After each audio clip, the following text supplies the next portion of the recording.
NVIDIA may give the U.S. government a cut of its profits to sell AI chips to China. Did you know that AOL's dial up internet still existed? It does, but not for much longer.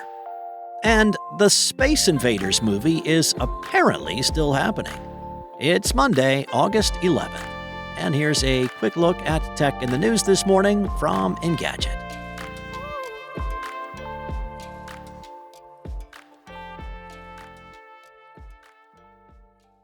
The debate over whether AI chipmakers should be allowed to sell their products to China has taken an unusual turn. The U.S. government has reportedly given NVIDIA and Advanced Micro Devices permission to make the sales, but for one big catch: 15% of the sales.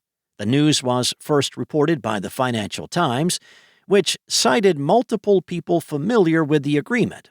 In July, NVIDIA announced that the U.S. government would approve export licenses to sell its H20 AI GPUs after blocking their sale in April. NVIDIA created these specific chips, which are less powerful than ones sold in the U.S., in response to restrictions on sales to China.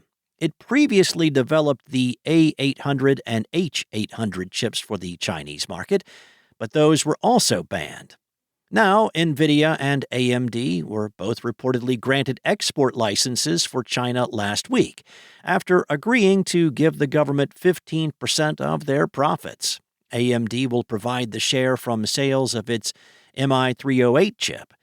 There's significant debate over whether selling AI chips to China will endanger U.S. national security. At the end of July, 20 national security experts and past government officials, including President Trump's former deputy national security advisor, Matt Pottinger, wrote a letter to Howard Lutnick, the U.S. Secretary of Commerce, stating as much.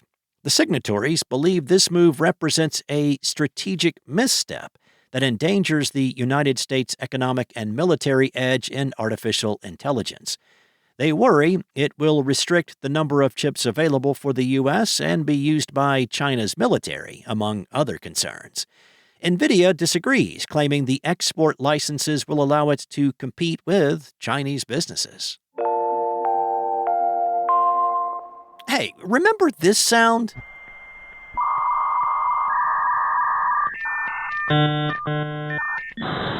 Now, it may have been decades since you last heard those crunching screeches of connecting with dial-up internet, but AOL said it will discontinue its dial-up service on September 30th, officially marking the end of an era in internet history. As first spotted by PC Gamer, AOL made the surprising announcement in a post buried in its AOL help pages. Along with the dial-up service, AOL Dialer software and AOL Shield browser will also be discontinued by the end of September. Now, it may come as a shock to most that AOL still runs its dial-up internet service, but some thousands of users still rely on this outdated method as an affordable way to access the internet in more rural areas.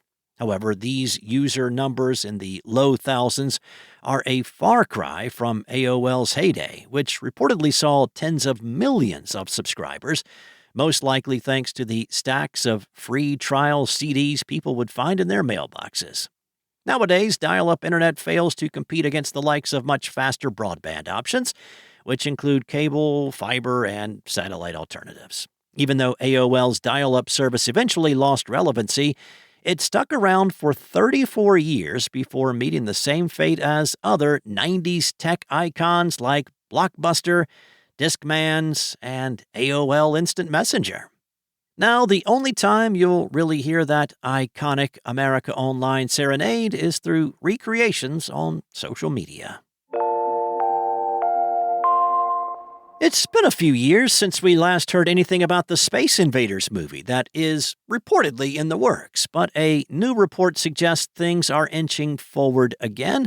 According to Deadline, Ben Zazov and Evan Turner are now on board to write the movie for Warner Brothers' New Line Cinema. A movie adaptation of the classic arcade game has been brewing for over a decade now, after Warner Brothers bought the rights to spin it into a film back in 2014. It was reported in 2019 that screenwriter Greg Russo had been tapped to write the script, but it seems some changes have been made in the years since. There is no word yet on a release date or how it will approach the alien invasion story. Video game adaptations have been having a bit of a moment lately, though, so they may be looking to ride that momentum and actually bring this one to life now. Thanks for listening. There's more to these stories and more tech news at Engadget.com. This episode featured journalism from Sarah Fielding, Jackson Chen, and Cheyenne McDonald, and was voiced and produced from the sound studios of Spoken Layer. Enjoy your day, and I'll be back tomorrow with more tech news from Engadget.